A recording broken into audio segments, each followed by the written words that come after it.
Hello and welcome to Ctrl-Alt-Speech, what is normally your weekly roundup of the major stories about online speech, content moderation, and internet regulation.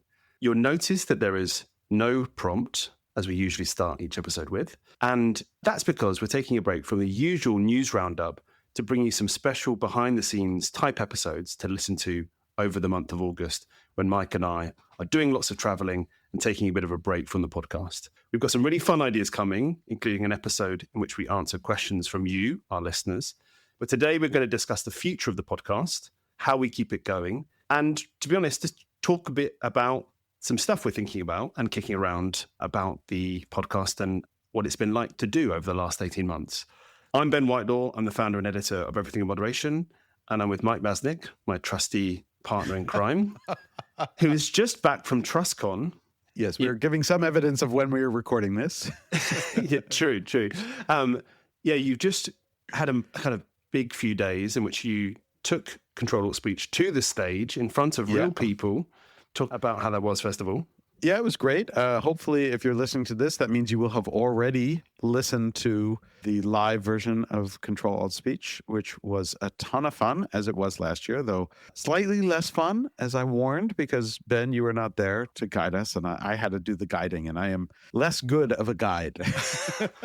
You're more of an expert, let's be honest. You're better at being asked questions, I would say, Mike. But did you get any heckling? That's my big question. So we asked for heckling. We did get one person did sort of yell out a heckle, which I don't think you can hear on the recording. I think I responded to it and was just like, yeah, great, or whatever. But it was because we were sort of like, we mentioned at the beginning, you can heckle. And then at one point, I think I called out like, hey, we expected more heckling. And if I remember correctly, we closed with like, next year, please come prepared with some heckles. Because, I don't know. It's like the trust and safety audience apparently is less willing to heckle. They're too kind. Yeah, they're a polite bunch. They are a really, really polite bunch. Yeah, they are. But TrustCon is the biggest event for trust and safety professionals. Some of our listeners will have attended, and we were lucky enough to put up on screen at the start of the conference, right? So Ctrl-Alt-Speech's logo was front on and center. Yeah, was kind of flagged as a must-listen podcast. Yeah, it was great. It was the opening plenary session. Charlotte Wilner, who is a wonderful person in the world of trust and safety. Everybody in trust and safety knows her. She runs the Trust and Safety Professionals Association and the Trust and Safety Foundation. And she was just talking about, what has happened this was the fourth TrustCon, and was talking about how the entire profession has changed over time, and put up a slide with sort of evidence of it becoming a more known and accepted profession, and giving examples of where it is showing up. And it was great because that slide had Ctrl-Alt-Speech front and center, as we have a podcast all about the trust and safety world. It also, I think, between you and I, Ben, we represented about half of that slide. Oh, really? How the trust and safety field is becoming a thing, because it had two of my games, the Moderator Mayhem and Trust and Safety Tycoon, were on that slide, and then Everything in Moderation was on that slide as well. So your newsletter, my games, our podcast, there were, I can't remember exactly, I have in my photo roll, I have a picture of it, but there were, about 8 or 9 images on the slide. There's like Cornell Tech has a trust and safety stuff. Roost, which is the open source trust and safety stuff that we've talked about, was on that slide. But you and I apparently have had a fair bit to do with trust and safety being a respected profession out there. And so that was very gratifying. And certainly, very deserving, I think, of our attention. As we say every week, it's a really fascinating area. It's an industry that's growing all the time. It's important to more members of the general public than actually understand or realize that. Yeah. And so that's really good to see. And I'm really glad to be kind of part of that ecosystem with the newsletter and the podcast. I think TrustCon and that moment of you being on stage and doing a live recording is partly why we're doing this recording today, right? Taking stock as to where we've come and where we're going with the podcast. For folks who don't know, Ctrl-Alt-Speech actually started as an idea, as a conversation, actually, that emanated from TrustCon 2 years ago. Mike and I had exchanged emails in the past. We knew of each other's work, me so more than him. Naturally, I was aware of your work, yeah. But, we hadn't met before, and yet we were introduced by Alice Hunsberger, who actually writes for Everything in Moderation now at a Drinks at TrustCon. And we had essentially had the same idea for a podcast, which was to do a weekly roundup of the major stories in online speech.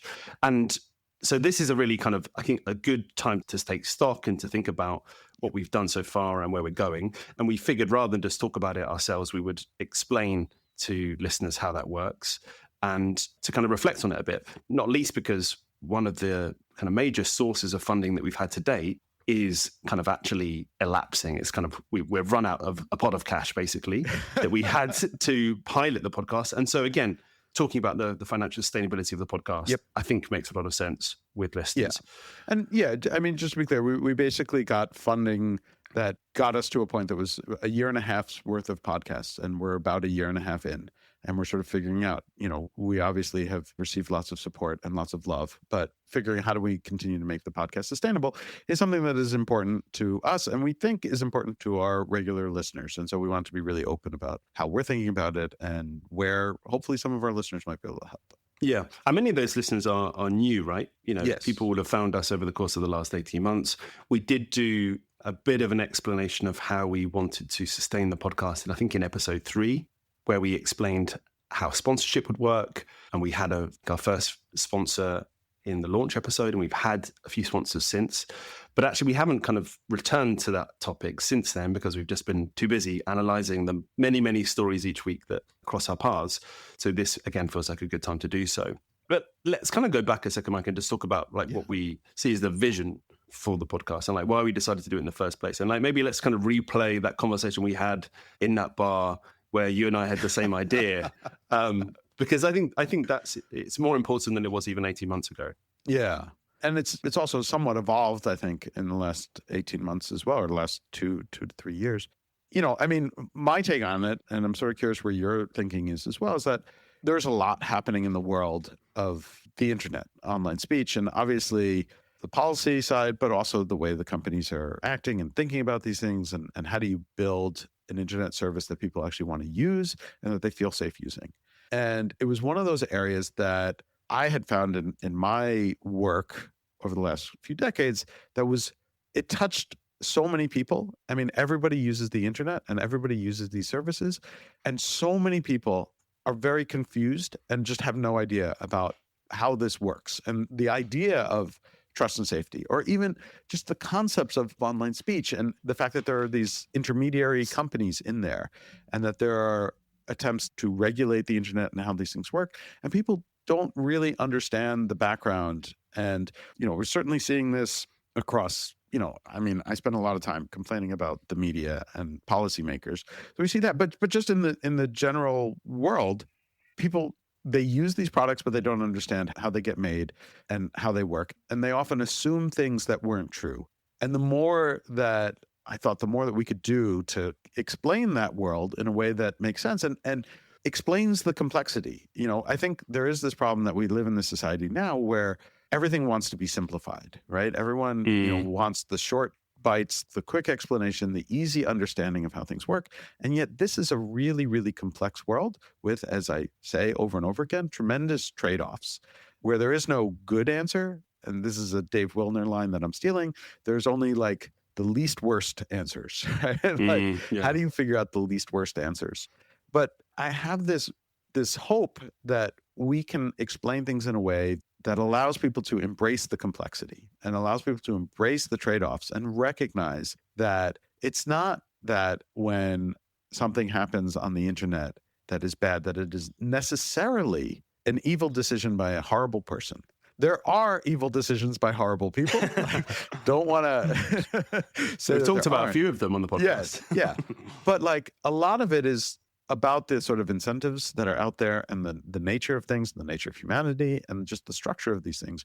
And if we can explore that in a way that allows people to actually think through these things and recognize okay, there are different trade-offs and maybe I would have done it differently, but this wasn't necessarily because of stupidity or ill intent, but that there are really, really difficult choices being made here and that people can think through. And that actually, I hope, gets people to a point where then maybe people can think of more creative and better ways to deal with things and better ways to make the internet safer and a better place for everybody that works better. And podcasting as a format, I think, is such a good way to actually deal with complexity because, we can have this conversation, we can go back and forth and you can say, but this, but that. And for some reason in this era of like TikTok short videos, podcasting has become this thing that people are able to listen to long back and forth conversations in a way that is really enlightening. It just feels like a really good format to have these discussions. And I feel like if you look at, over the 18 months that we've done this, we've been very successful in being able to get out there and get these ideas out there in a way that influences the conversation and has people thinking more deeply about these things. Yeah, I think you're right. I mean, we're lucky to have kind of built up this audience. I actually had no idea how many people would listen to us talking through these issues, to be honest, when we started. But, we've had almost 700,000 downloads in 18 months, which, as far as podcasts go, is pretty darn good. A lot of podcasts don't get a lot of listens. Yeah. I mean, I think we got a notification from our podcast hosting company saying that we were in the top something percent. I forget, was it top 5% or top 2%? It was way up there. By most measures in terms of listenership, we are more listened to than most podcasts out there. And that's really important, right? It's, again, like you say, to bring certain ideas and a certain type of discussion to a broader audience. And I think that's, the way you've explained how you thought about it is really interesting, because I think I came at it from a slightly different perspective. And I think the combination of our two approaches maybe and the beauty of tech there and the beauty of everything in moderation has been we kind of have combined their USPs in a way. My initial thought was for the people doing this work week in, week out, for the kind of trust and safety professionals who I got to know basically after doing some freelance work about 4 or 5 years ago.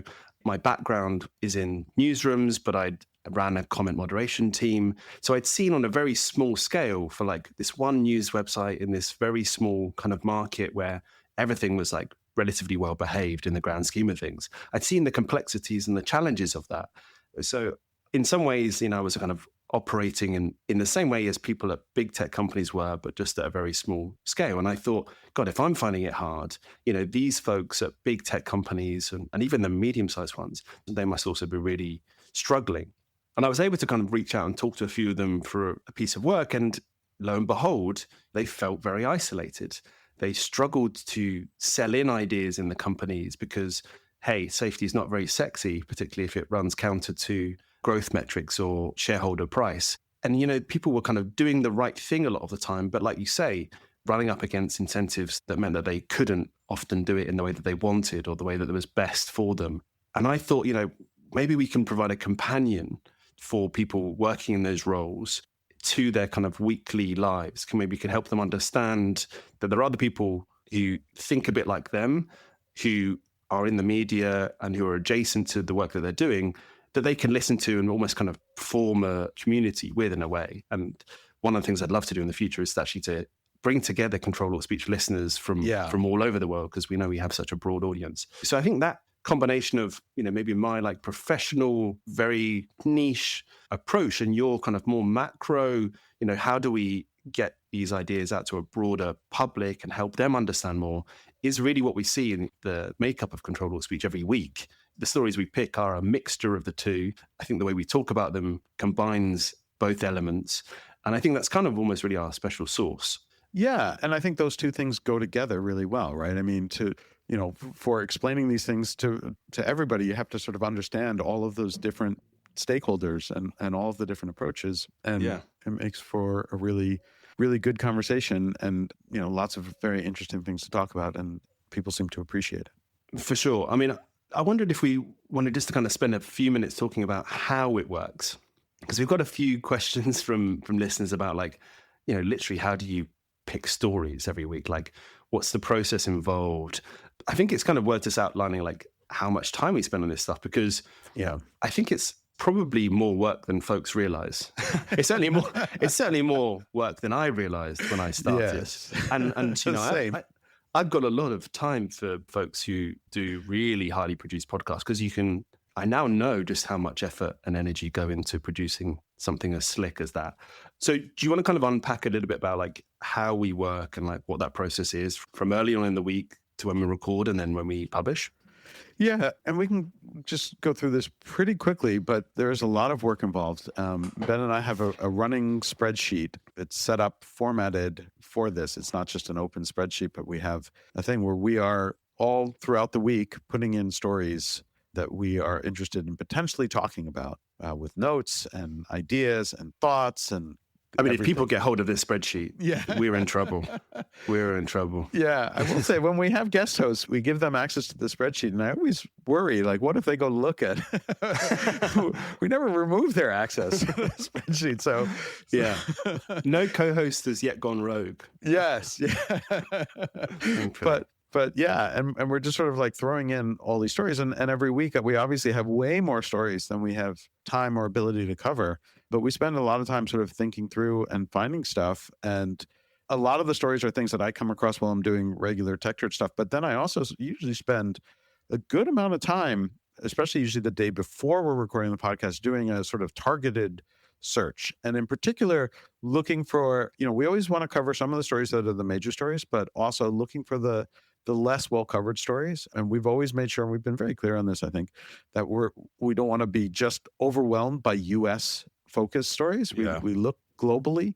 We try to make sure that we're talking about stuff that's happening in global majority countries as well, as opposed to just the US or Europe and the UK. And that takes effort because those stories often don't appear as readily and as obviously in the mainstream media.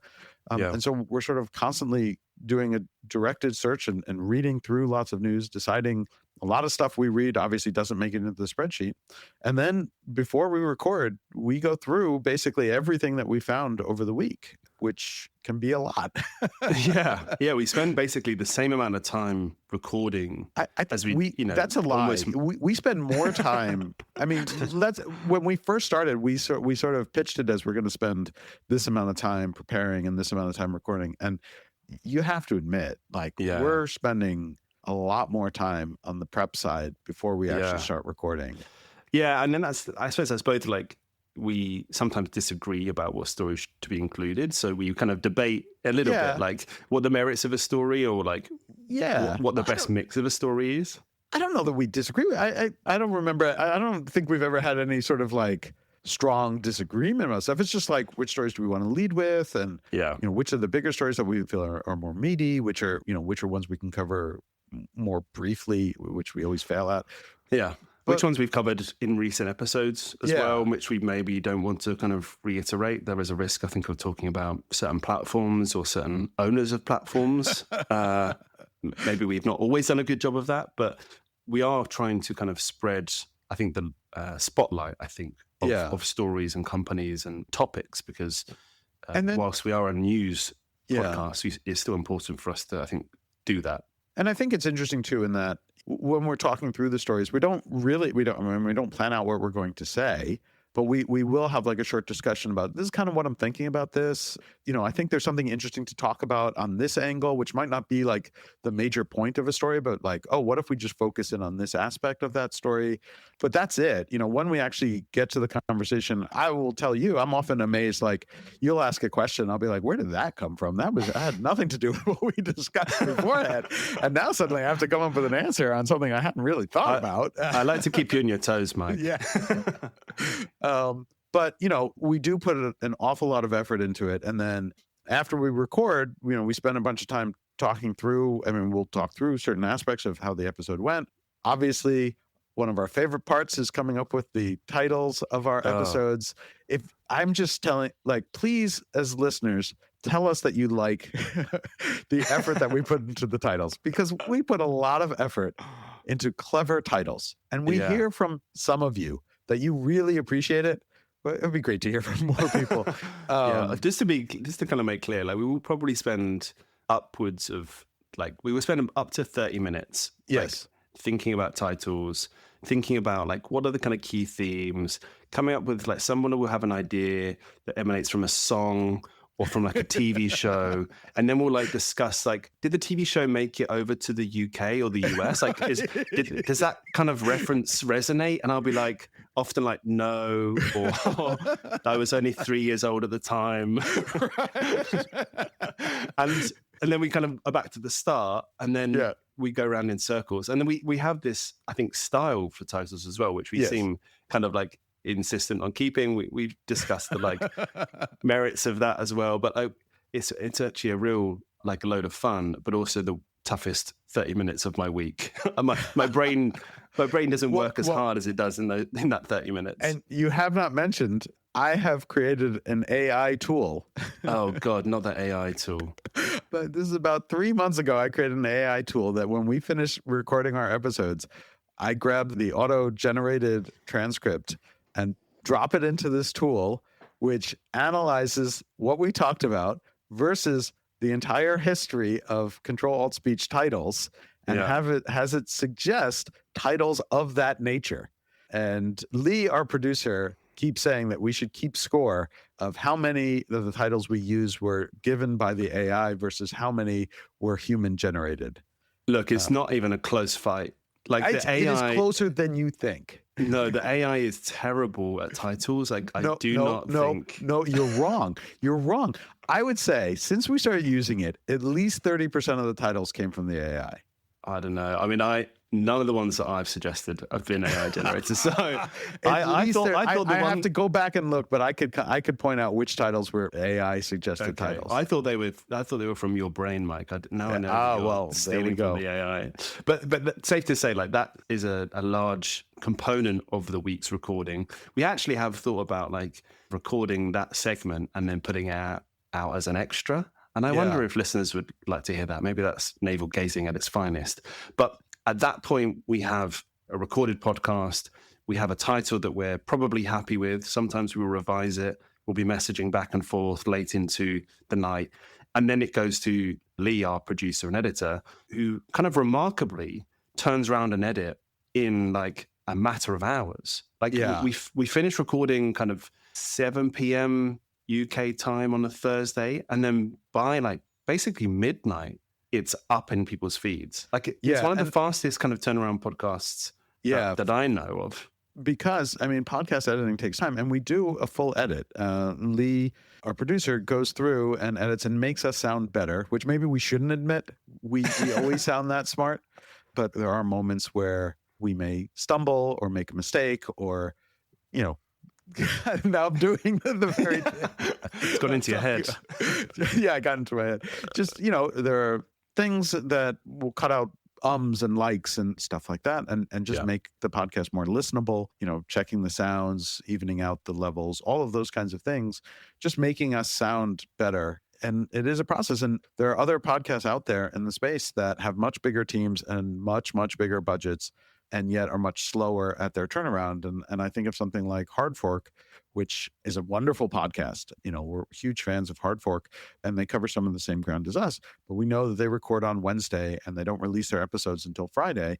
And they have an entire New York Times podcasting staff, which is huge, to actually handle the edit. And it's the three of us here, and we're producing this whole thing and turning it around in a matter of hours. Yeah, it's pretty bootstrapped stuff in kind of many ways, but we like it like that, and that's like part of the secret of Ctrl-Alt-Speech. I think, you know, Tangotti, the There Are No Girls on the Internet, is another podcast that we've mentioned. And I'm not saying that either Hard Fork or There Are No Girls on the Internet have the same size audience as us. Their audiences are much larger, but you know, they have a team of 4 people plus Bridget, who we had on the podcast as a co-host recently. So like, we are small and scrappy and really at the starting point of, I think, trying to make Ctrl-Alt-Speech a podcast for anybody who's interested in the issues that we cover, whether that's trust and safety professionals or members of the public who are thinking about their safety online, which is, I think, an increasing number of our listeners are from the feedback we get. So, Mike, we've kind of talked a bit about the process. We've talked about our audience, like how many listeners we've got now. Let's talk a bit about sponsorship, because sponsorship is something that listeners will have come across. We had some great sponsorship slots in the last few weeks, particularly. And sponsorship is really the way that we have sought to keep the podcast sustainable. We have this 10-minute slot that is our kind of bonus chat or bonus segment that goes at the end of an episode. And the sponsor pays for us to have a chat with them in advance. And we stitch that to the end of the week's episode. Just talk a bit about like why we decided to go down that route in the first place and kind of how it's gone so far. Yeah. And so we have this sort of philosophy about this, which we'd love to be proven is true over time, which is that a lot of podcasts and a lot of media work on intrusive and annoying advertising methods, which is, okay, we're going to interrupt you and we're going to shove an advertisement in front of you that you don't really care about and is kind of annoying. And we're selling you mattresses or some random CRM app or something that is not relevant to your interests. And your general reaction to those is to be annoyed or to want to skip or to avoid it. And our thesis behind all of this is that we can do something that is different, that we can provide relevant conversations in a sponsored format that are interesting and valuable to the people who are listening. So that is why we structured it this way, where it is either you or I been interviewing someone who is a sponsor, but has something to say that is interesting to us. We are very clear that we're not looking for salesy conversations. It's not going to be you just pitching what it is that you're offering, but having a discussion. And because it's longer, it's not a 30-second spot. It's 10 to 12 minutes of interview. It allows executives from companies to sort of show off what they're thinking and how smart they are and what sort of insights they have that are relevant to the people listening to this podcast. And we think that that is a better model for absolutely everyone. It's better for our listeners, first of all, because it's interesting to them and it's not, buy this mattress. It's better for the sponsors because you're not annoying the users either, but it also it gives you space to really show off something interesting. Do you have a new report? Do you have something important that you want to talk about, that you're thinking about this space in a different way that would be great to start a discussion on? Is it elements of thought leadership that you've been working on that would be good to get out into the world? This is a way to actually do that in a way that people will listen and enjoy the conversation and learn from it. I think you're right. And part of the reason why we choose that sponsorship approach is that we know that we're never going to have the size of audience of like Joe Rogan or Call Her Daddy or like that. I still want that size audience. Don't sell ourselves short, Ben. Yeah, look at me accepting defeat already. But, the kind of nature of the topic and the type of thing we're wanting to do is grounded in what we think trust and safety professionals and other people who are in adjacent roles and who think about the internet in this way, what they need. Yeah. And so if we're going to do that, if we're going to start with kind of what is it that folks need every week, and then we're not going to get loads of mattress companies come to us because we're never going to have hundreds of thousands of listeners per episode, at least for a long time. Add to the fact that, being discovered on podcast platforms is a notoriously hard issue. Many people will know this. Finding podcasts that you like is like a real art. It's often via kind of recommendations from people in real life, or, you still get folks who hear about podcasts via Substack or, newspapers or actual critics who've done the hard yards in terms of picking these out. So again, we're not always going to be the top of those folks' lists. So that's why the sponsorship approach really works for us. And we're lucky enough to have had a whole tranche of sponsors who've supported our work over the last year. I'm going to shout them out because we do really appreciate their work. We've had Modulate, who are our launch partner and who've been sponsoring episodes in recent weeks as well. We had Taskcast, we had Internet Society, we had Block Party, Concentrix, Discord, we had Resolver, and the Digital Trust and Safety Partnership as well. And again, without those sponsors, it becomes really hard for us to kind of carve out the time during the week to do the research and the prep. Because otherwise, essentially, we have to make those kinds of calls about where we spend our time. Tech Dirt and Everything in Moderation are not giant publishing machines that make money hand over fist, like some of the platforms we cover. Yes. They are niche outlets that are designed to serve a particular purpose with a specific audience.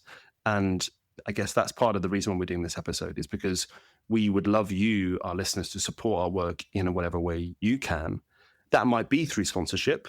If your organization or institution is interested in reaching smart, internet savvy, trust and safety professionals, people who care about the kind of future of the internet and the safety of different groups online, then we're a great place to sponsor and to have your voice heard.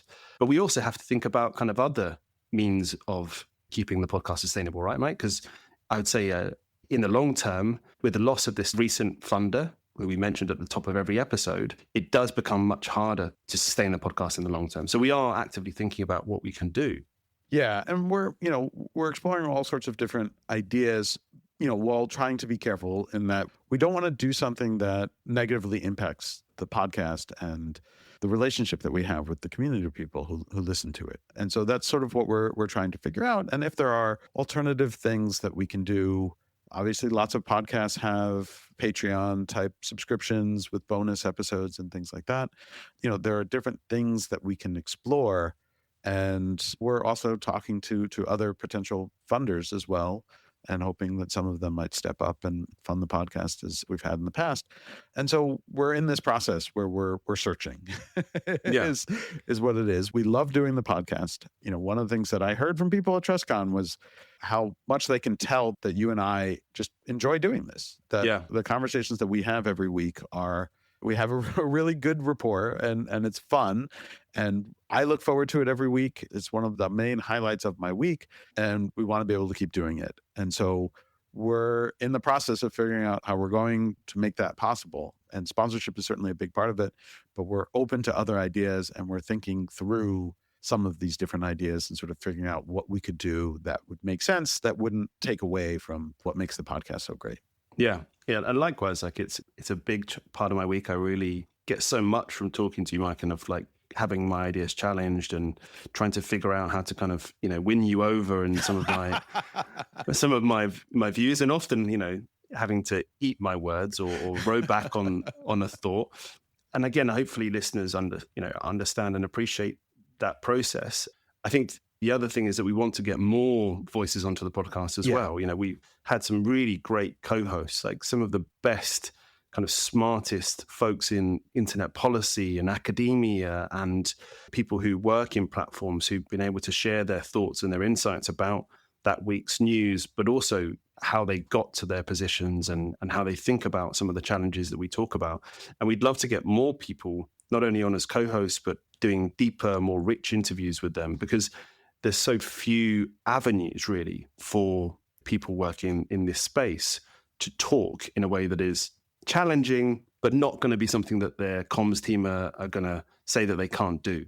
Right. I think we often ask questions of our co-hosts and of our people we interview that is a little bit uncomfortable, but that's because we want to get the most out of them.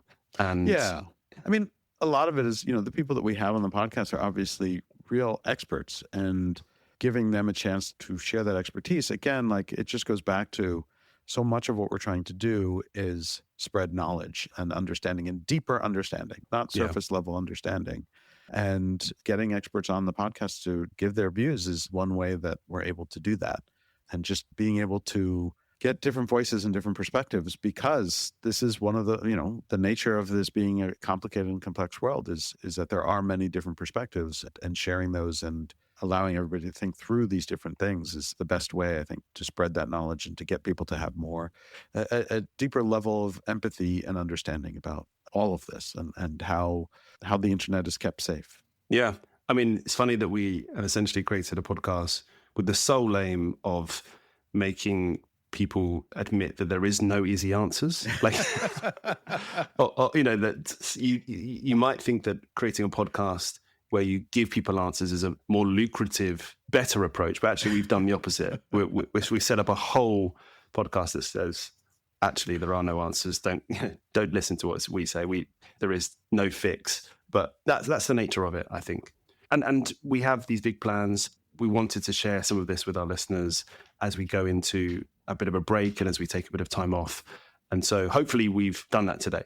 And we've been able to share a little bit about how the podcast started, how it's going, and also, how we're hoping to fund it and to grow it in the future, because we love it and we know that listeners love it. And so it's important for us to give it the best chance of continuing. Yeah. And so we should say, if you are listening to this and you are in a position to sponsor what we're doing, or others, and you can point them to on the website, Ctrl-Alt-Speech.com, we have a link with more information on how to sponsor. You can email us at podcast@Ctrl-Alt-Speech.com. I think that's the right email. I'm doing that from memory. Yeah.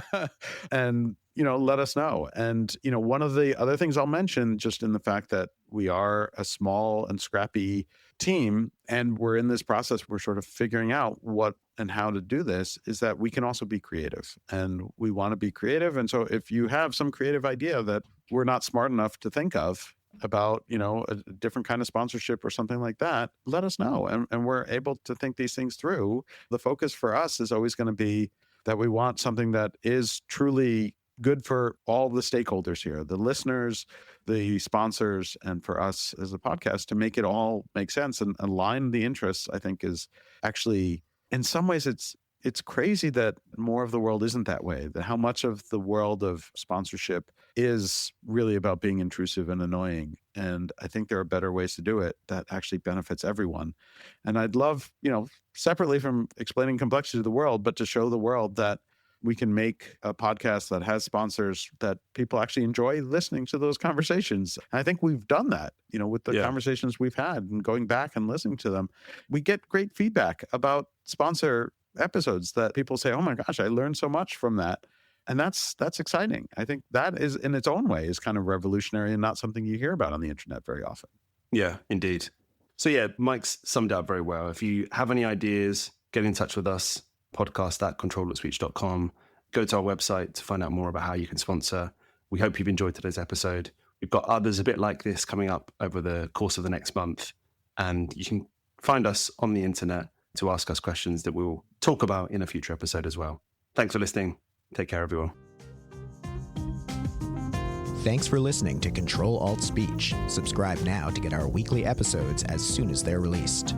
If your company or organization is interested in sponsoring the podcast, contact us by visiting Ctrl-Alt-Speech.com. That's Ctrl-Alt-Speech.com.